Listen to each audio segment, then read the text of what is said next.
বন্ধু অনেক বছর পর তো মায়া মানে সাইকেল কিনেছি, আজকে সাইকেল চলাম। ও বেটা সাইকেলটা তো সুন্দরই, চললো মজা পাওয়া যায়। আয় চলি গা, ল ঠেলা মার।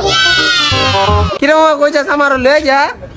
এ বেটা তোর সাইকেল চলাই না বয়স হয়েছে, তুই সাইকেল চলবি বেটা? পিছে বই না দেখছো, স্যার কোনো জায়গা আছে? বাপের চেয়ে কিনা লো বেটা, যা। এখানে আমার অপমান করছিস না? আমি আর ভাবলে